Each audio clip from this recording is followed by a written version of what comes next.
In this video, we're going to be talking about a plague that many people suffered from and a lot of people died. The Dancing Plague of 1518 is a strange phenomenon that not a lot of people really know about. In the year 1518, from July through September, in the town of Strasbourg, Alsace, which is now a part of modern-day France, up to 500 people broke out in dancing for weeks during this time period. No one could really seem to understand why this was happening, but there's been a recent theory come about to get closer to an explanation. And this was the thought that these frantic dances that were happening were an expression of mass hysteria caused from stress. Now, at this time point in Strasbourg, a plague, separate from that of the dancing plague that I'm talking about, a plague of famine and diseases such as smallpox and syphilis fell upon the people of Alsace. Frau Trophea was the first to break out in these dances and danced for up to a week. Soon enough, roughly 40 others had joined in themselves. Like I said, this all started in July, and by the time August came around, there were an estimated 400 victims to this plague. Now you're probably wondering, why is this called a plague? A plague is usually something that kills people. These people are just dancing. It doesn't seem like it should be a problem. But no, these dancers randomly started to collapse, and some even died from strokes or heart attacks. The council of this town took this very serious, and even went as far as making them wear red shoes sprinkled with holy water, and had painted crosses on the top of the soles. The council thought these people were possessed with demons, so this whole thing soon became a religious matter.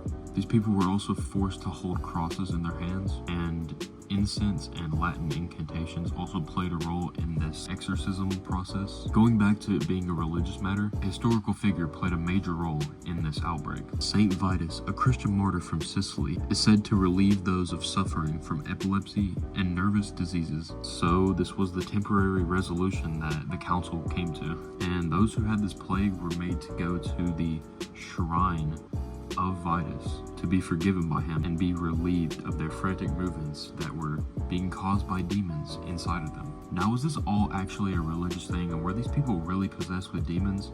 Well, no.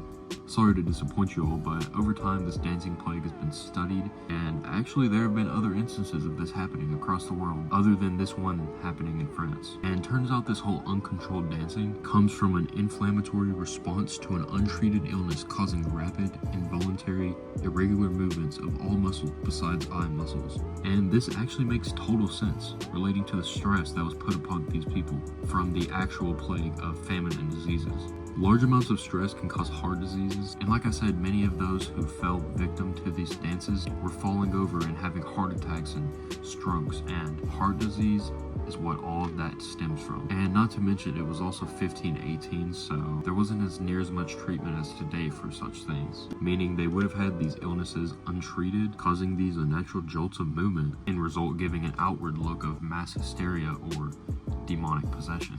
Thank you all for watching. If you learned something new in this video, please give a thumbs up and subscribe for more content like this. If you enjoyed these little history lesson videos and don't get bored from them, make sure you let me know in the comments down below if I do a better job than your history teacher at making it enjoyable to listen to. Also, I know I'm considered a very small creator, but I just want to say my channel's been doing pretty good compared to how it used to be doing whenever I was doing YouTube back in 2017 or so. This past week I've gotten about 15 new subscribers. I'm about to hit 50. Thank you all for the support. Alright, anyway, I'm gonna stop myself from talking too much. See you all in the next video.